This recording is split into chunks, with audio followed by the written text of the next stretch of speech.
मारेंगे मर जाएंगे, हिंदू नहीं कहलाएंगे। जी हां, ये शब्द मेरे नहीं, राम स्वरूप वर्मा जी के शब्द हैं। आज ही के दिन 1923 को कानपुर के गौरीकरण गांव में इनका जन्म हुआ था। तो ये जयंती विशेष प्रोग्राम है।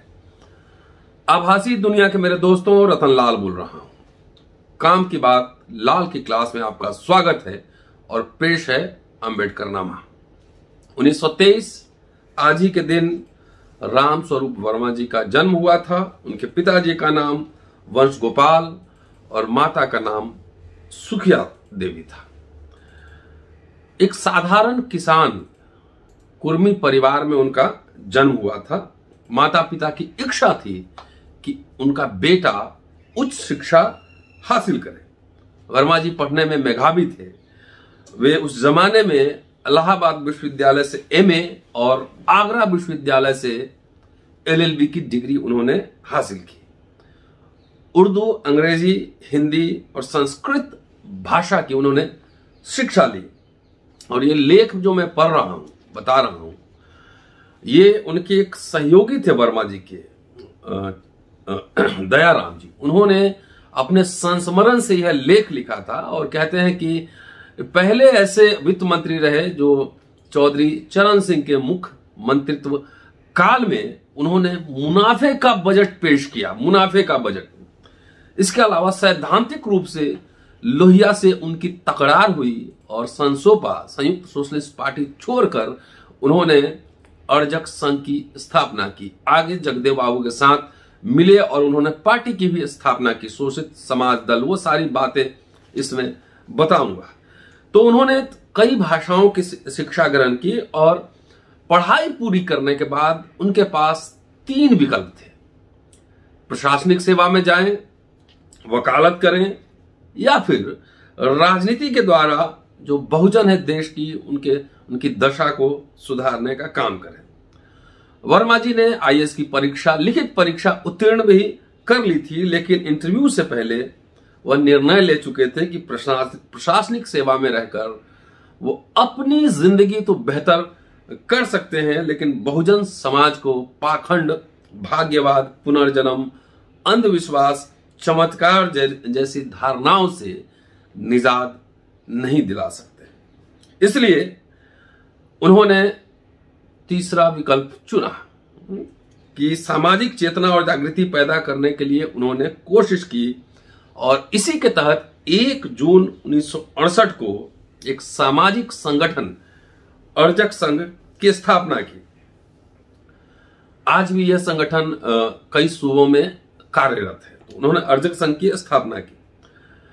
रामस्वरूप वर्मा में जो राजनीतिक चेतना का प्रभाव हुआ वो डॉक्टर अंबेडकर के भाषण का उसमें बेहद प्रभाव है। और इस 2 भाषण का वो जिक्र करते हैं दयाराम जी की। पहला भाषण जो मद्रास के पार्क टाउन हॉल में 1944 में शेड्यूल कास्ट फेडरेशन द्वारा आयोजित कार्यकर्ता सम्मेलन में डॉक्टर अंबेडकर ने जो भाषण दिया था, जिसमें उन्होंने कहा था कि तुम अपने दीवारों पर जाकर लिख दो कि तुम्हें इस देश का हुक्मरान, शासक बनना है, जैसे आते जाते तुम्हें हमेशा याद रहेगा।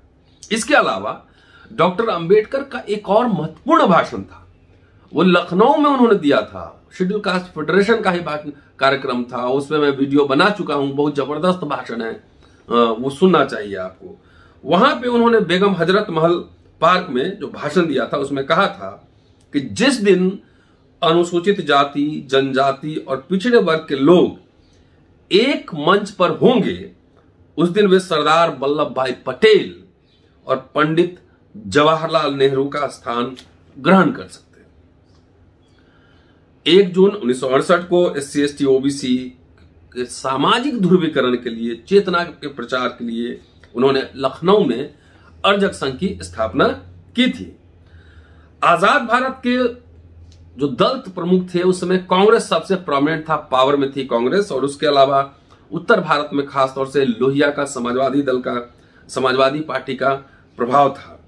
और उस समय लोहिया कांग्रेस विरोधी नेता के रूप में एक तरह से उभार पर थे। उनकी छवि जो है कांग्रेस का विरोध करने वाले नेता की थी। 52% पिछड़े वर्ग वोट को अपनी तरफ खींचने के लिए लोहिया ने नारा दिया था, 100 पाने बांधी गांठ, 100 में पावे पिछड़े 60।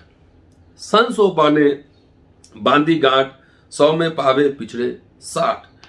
इस नारे ने पिछड़े को समाजवादी आंदोलन से जुड़ने का एक रास्ता दिया। वर्मा जी भी, रामस्वरूप वर्मा भी संसोपा से, संयुक्त सोशलिस्ट पार्टी से जुड़े।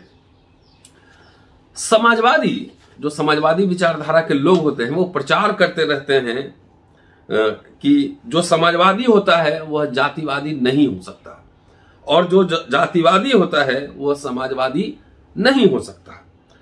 वर्मा जी ने राजनीतिक जीवन की एक घटना का खुलासा अपनी किताब क्रांति क्यों और कैसे में किया है, एक घटना का, और उसमें उन्होंने एक संस्मरण दिया है, उत्तर प्रदेश के मंत्री का संस्मरण दिया। वो लिखते हैं कि मंगल देव विशारद उत्तर प्रदेश राज्य के सार्वजनिक विभाग में मंत्री रहे। वे संसोपा में रहते हुए जब उन्हें अपने जन्म के जिला आजमगढ़ में एक भूमिहार परिवार के यहाँ अन्य उच्च वर्णियों के साथ खाना खाने का जब अवसर आया तो उनको खाना दिया गया मिट्टी के टूटे बर्तन में, और चावल दाल सब्जी टूटे बर्तन में दिया गया। वो मंत्री रह चुके थे, उनको दिया गया था, और पीने के लिए गिलास नहीं, दीपावली में जो दिया जलाया जाता है उसमें उन्हें पानी दिया गया था। तब मंगलदेव ऐसे सम्मानित व्यक्ति पर इस घृणा और तिरस्कार की कितनी चोट लगी होगी, इसका अनुभव दरिद्र ब्राह्मण कैसे कर सकता है। भले ही भूमिहार पखाना खाने वाली गाय का जूठा बर्तन मांजते हो, पवित्र मानते हो, और उनके पालतू कुत्ते रोज बर्तन में दूध रोटी खाते हो, जिनके मांजने से उन्हें रंच मात्र भी संकोच नहीं होता, लेकिन मंगलदेव के खाने में उनका धातु का बर्तन किसी काम का नहीं रह जाता। ऐसे तिरस्कार और घृणापूर्ण विचार पूर्व जन्म पर आधारित ब्राह्मणवाद के अलावा कहां से आ सकते हैं। यह दशा उत्तर प्रदेश के एक मंत्री की है तो फिर करोड़ों अंत्यज मलेच्छ शूद्र कितना तिरस्कार और घृणा पाते होंगे, इसका सहज अनुमान लगाया जा सकता है। यह सही है कि मंगलदेव विशारद ने इस अपमान को न सहा और उन्होंने खाना नहीं खाया, लेकिन इतनी तेजस्विता, इतना ब्रिलियंस उंगली में गिने जाने वाले लोगों में ही होती है, प्रतिकार की भावना। ये उदाहरण उन्होंने दिया था कि कैसे जाति कितना महत्वपूर्ण है भारत में। चलिए आगे लिखते हैं दयाराम जी कि रामस्वरूप वर्मा क्रांति के पक्षधर थे। उनकी संपूर्ण क्रांति में भ्रांति के लिए कोई स्थान नहीं था। वर्मा जी के अनुसार जीवन के 4 क्षेत्र होते हैं, राजनीतिक, सामाजिक, आर्थिक और सांस्कृतिक। इन चारों क्षेत्र में गैर बराबरी समाप्त करके ही हम सच्ची और वास्तविक क्रांति कर सकते हैं। क्रांति शब्द के बारे में जितना अनाप शनाप इस्तेमाल किया गया है और किया जा रहा है, उस स्तर पर लोग इसे उसके वास्तविक स्तर अर्थ को नहीं समझते। क्रांति, जिसे हम इनकलाब या रेवोल्यूशन भी कहते हैं, हमें ऐसा आभास होता है जैसे कोई जादू है जिसमें सब कुछ तत्काल बदल जाएगा, जबकि ऐसी बात नहीं है। क्रांति एक सतत, एक कॉन्टिन्यूअस प्रोसेस है, एक सतत प्रक्रिया है। जीवन के पूर्व निर्धारित मूल्यों का मानव हित में पुनर्धारण करना ही क्रांति है, का नाम ही क्रांति है। रामस्वरूप वर्मा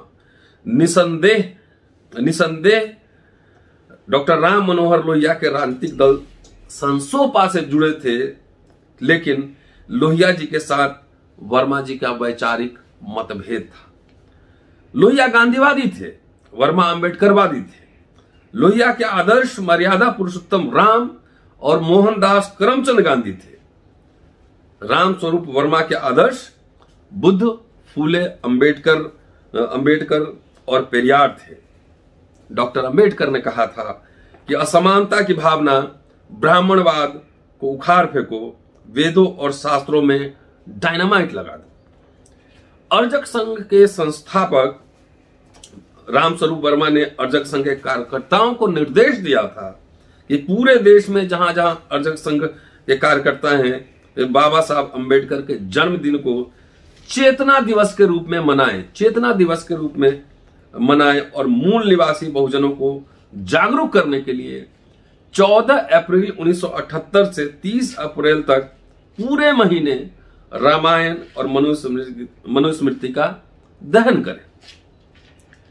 अर्जक संघ के कार्यकर्ताओं ने रामस्वरूप वर्मा के आदेशों का पालन करते हुए रामायण और मनुस्मृति को घोषणा करके जलाया, चोरी छुपके नहीं, घोषणा करके जलाया।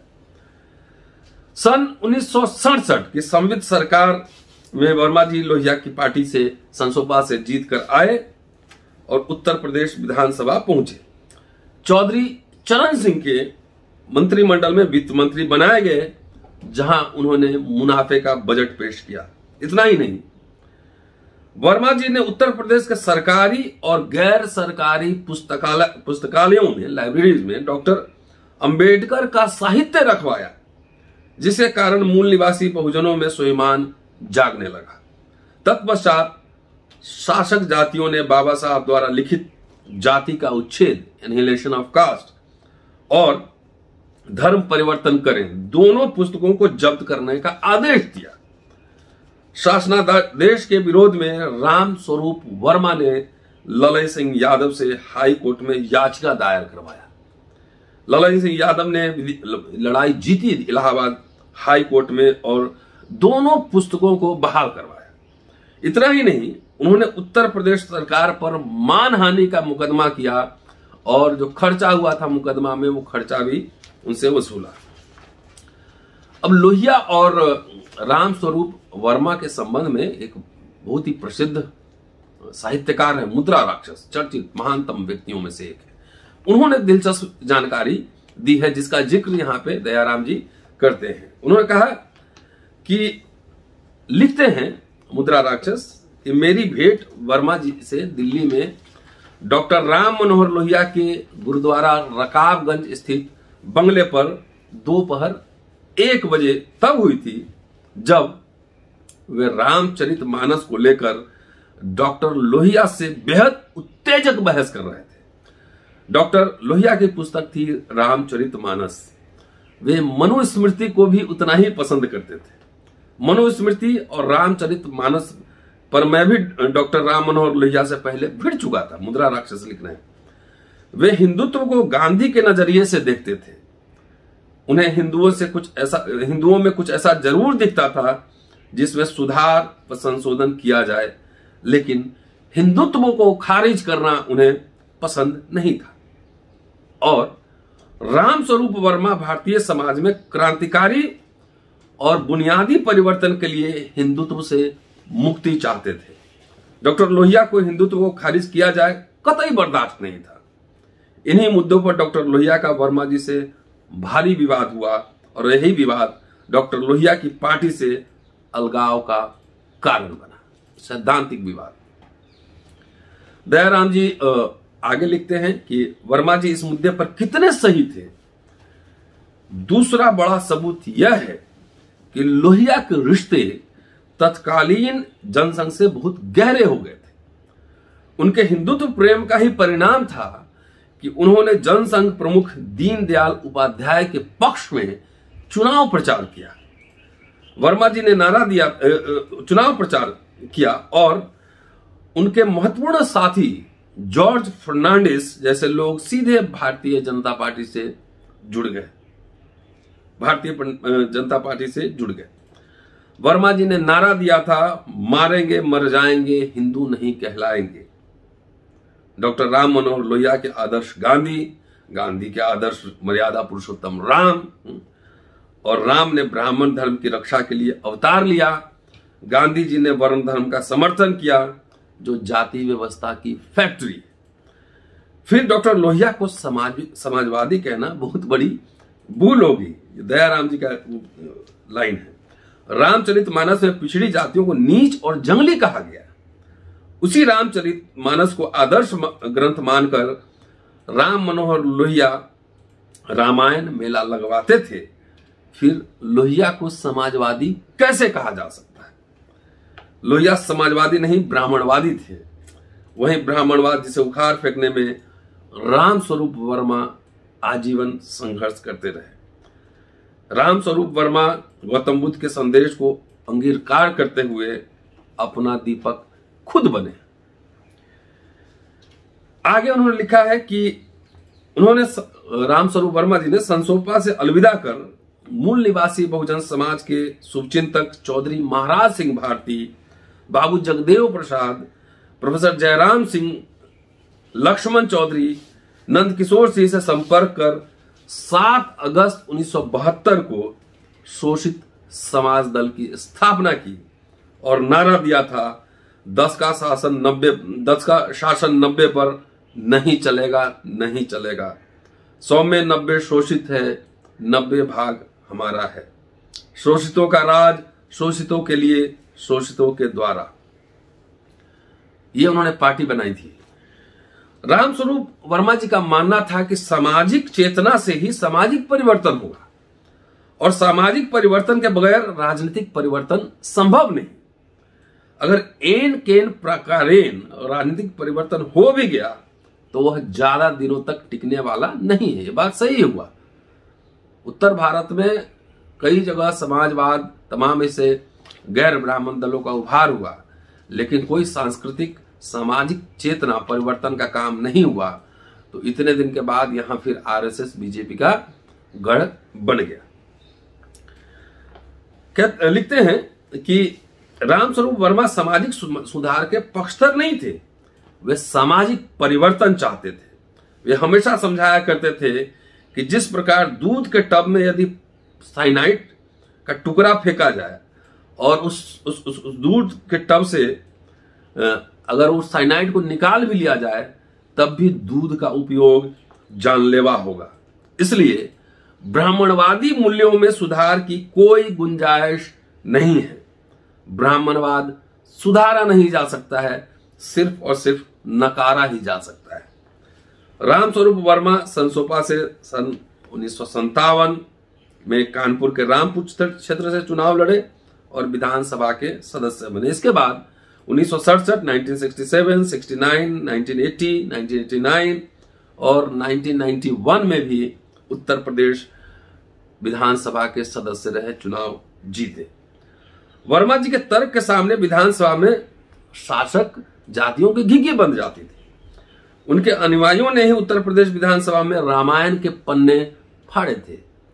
आज क्या बन रहा है? मंदिर बन रहा है, ब्रह्मा विष्णु का मंदिर लोग बनवा रहे हैं समाजवाद के नाम पर। वहां विधानसभा में रामायण के पन्ने फाड़े गए थे।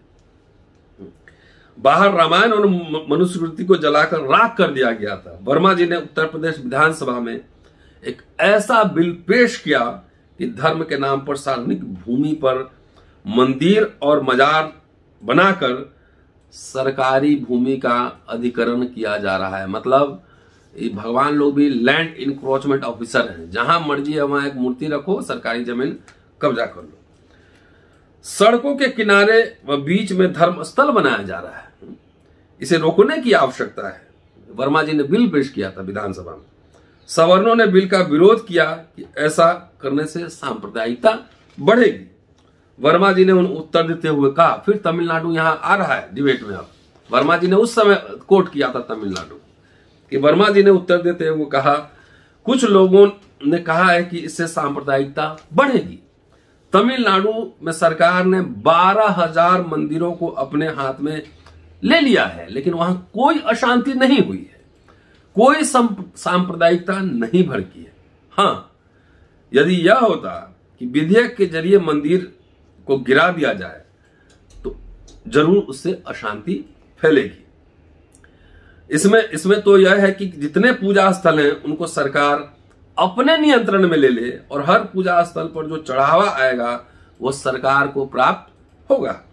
पुजारी रखने के बाद जो बचता है, मतलब वहां के खर्चा के बाद जो बचता है, वह जनहित के कार्यों में किया जाए। इसमें सांप्रदायिकता लेश मात्र भी नहीं है। मूल निवासी बहुजन समाज के विधायक जहां एक तरफ इस बिल का समर्थन कर रहे थे, तो ब्राह्मण विधायक परेशान थे।